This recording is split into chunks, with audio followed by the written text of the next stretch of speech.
So today I'm going to be showing you guys DDD. It was recommended under one video, and overall, it's a very strong deck.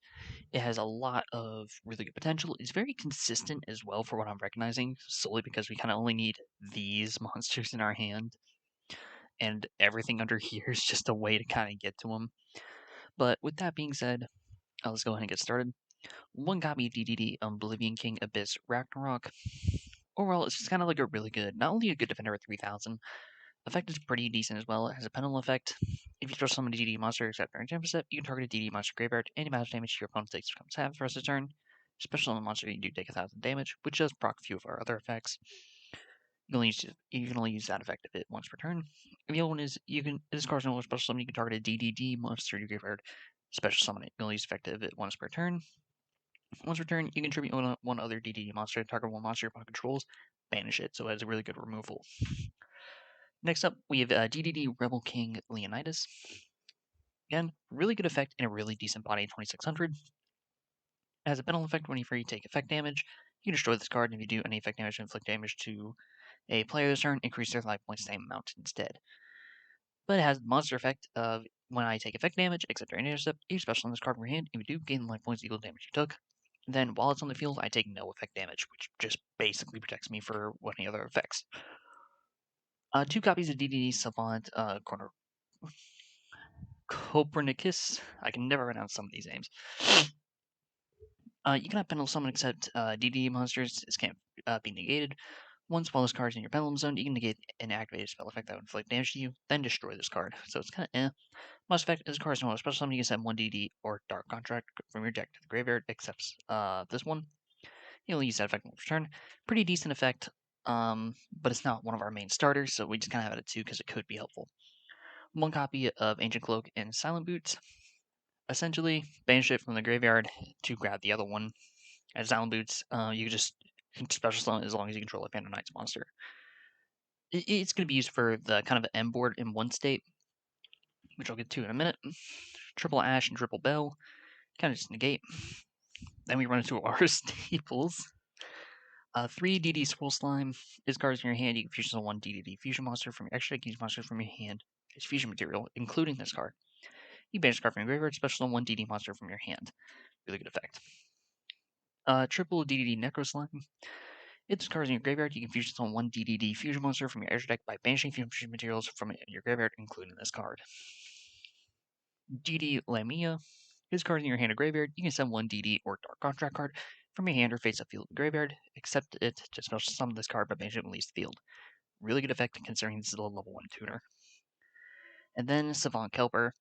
It does have a pendulum effect. I don't really use the pendulum effect, but let's go ahead and just read it off for you guys in case you do end up using it.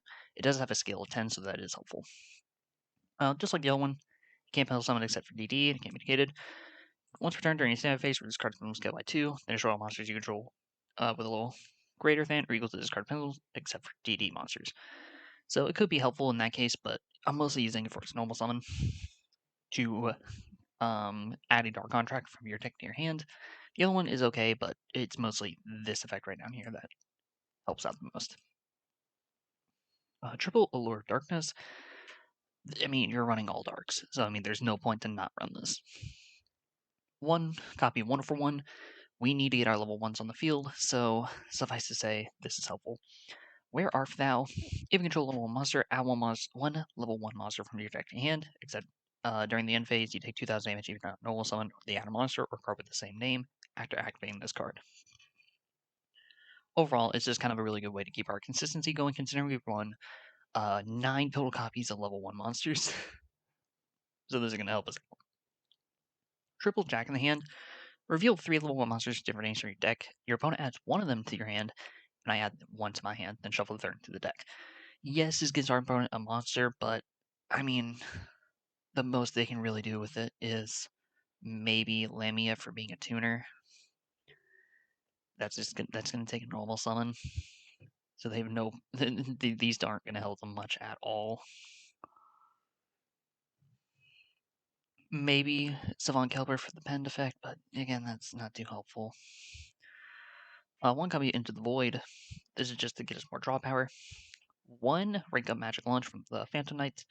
This is so we can get into this during our opponent's turn, and you'll see that in a minute. In short, during the main phase, target 1 Dark Xyz monster you control with material. Special summon from your action deck 1 Dark Xyz monster that's 1 rank higher than that monster you control by using it as material. You do attach this card to it as material. This trade is an XC summon.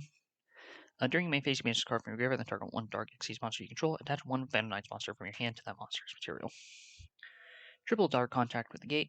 During main phase, you can add a DD monster from your deck to your hand. You can only effect with it once per turn. And then during the standby, you take 1,000 damage. That does hurt, but we have ways to get around it very easily. And 1 Dark Contact with the Song Queen. You could put this at more, but I only really need 1, and the main purpose of the deck is kind of getting this out on your opponent's turn, so the effect is not too helpful, but during the main phase, you can fusion summon 1 Fiend-type fusion monster from your extra deck using monsters from your hand or field fusion material. You can effect once per turn. If summoning a DD fusion monsters away, you can also banish monsters from your fusion material, and you take 1,000 damage once per turn during your standby. Excuse me. For the extra deck, 1 copy DD Flame King High Genghis is not as great as this one, in my opinion, but it can still be used. It takes a level 5 or higher DD monster and 1 DD monster. If another DD monster or monsters is no more special summoned to your field by your control's monster, you can target 1 DD monster in graveyard, special summon it, and then once turn, when a spell / trap card or its effect is activated, you can negate the effect. It's good for the negate, but we kind of have a way to get to that anyway, so it's kind of eh. 1 Oracle King D-Arc. 2 DD monsters, really good body at 2800.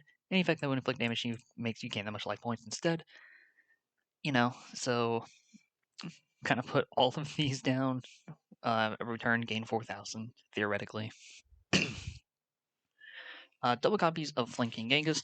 It's similar to this one, except it doesn't have that second effect. It does have the same first effect. The DD monster is special summon here if you like control this face card. You can target DD monster in graveyard with special summon it. If this card is destroyed by battle or it's destroyed by your opponent's card effect, you can target a Dark Contract card in your graveyard and add your hand. That's pretty decent. 1 copy of DDD Curse King Siegfried. During either player's turn, you can target 1 face-up spell attacker on the field. That target has the effect negate until the next standby phase, so it's a really good negate. You only use the effect once per turn. If this card is destroyed by a battle or card effect, you can gain 1,000 life points for each Dark Contract card you control. Very good effect. 1 Gus King Alexander. Similar to Genghis, its main effect is just to get that DD monster special summon from the graveyard. So just kind of overall a really good effect. Essentially, if another DD monster is normal special summon, turn level 4 lower DD monster graveyard special summon it. Hey, only level 2 and 1. 1 Shooting Riser Dragon. This is just kind of go for how you could go into something like Formula Synchron or something similar like that to get a draw. I like going this because it makes going into our Siegfried way easier, because again, we control a lot of level 1s. So as long as we get a Necro Slime or a Kelper, which again, we can just get off really fast because of these, that's essentially just free negate right there. 1 Herald Orclight. Any monster sent from the hand or main deck to the graveyard is banished instead. When a spell attack card or monster effect is activated, quick effect, tribute this card, negate the activation. Hey, opponent activates Nibiru. Here we go. This is kind of done at the very end, though, so it's kind of only if your opponent decides to do it at the very end, which most of the time doesn't really happen, but it can still be helpful for later on. 1 Dueling King Yugioh. It typically takes 2 level 8 DD monsters, but we're gonna not do that. This card is XC summoned for its turn. Other cards and their effects cannot be activated, and other cards' effects on the field are negated. Essentially, your opponent can't play Yu-Gi-Oh! And then once per turn during either player's turn, detach 1 Exucio, destroy all spells and trap cards on the field. You can detach 1 Exucio from this card, then target 1 Dark Contract spell trap in your graveyard to set that target. So it's really good to help recur these. It has a really good body of 3,500 and 3,000. 1 Odd Eyes Rebellion Dragon. It's not really used too much for any of its effects. It's kind of just used for the rank up, but I'll show that in a minute in the combo. Hopefully, I'm gonna try to do the combo. I'll put it that way. It is consistent, but you never know. 1 Odd Eyes Absolute Dragon. The way we get this out is using this card. As when we send it to the graveyard, For a Link summon, you can special summon one ice monster from your extra deck, except Absolute Dragon, so it's just free material. One Rusty Baldric. During main phase, you can send one Phantom Knight monster from your deck to the graveyard, then set one Phantom Knight spell or trap directly from your deck to your spell and trap zone. Sweet, send this, set this, get this. By banishing this. So again, free real estate. As a second effect, if a Dark Xyz monster is special summoned to summon this card points to, while it's monster on the field, you can target one card on the field, destroy it. It's kind of since we're just kind of going into this afterwards, but it is helpful. DDD Abyss King Gilgamesh. It takes 2 DD monsters. If this card is special summon, you can activate spec. You can have special monsters returning to DD monsters. Also place 2 DD pendulum monsters with different names from your deck to your pendulum zones if you do take 1,000 damage. Good for setting up our pendulum zones. If this links up a card destroyed by battle with an attacking monster or an opponent's card effect while in its owner's monster zone, you can special summon 1 DD monster from your extra deck or graveyard in defense. So it could be another easy way to get out this, but I prefer using it with rank up 1 Hulk just so we can get out another Lamia, and 1 Barricade blocker just so we can use our Absolute Dragon and a Lamia to make this, and since it's dark, we can then make Rusty right after. That being said, let's get into the battle.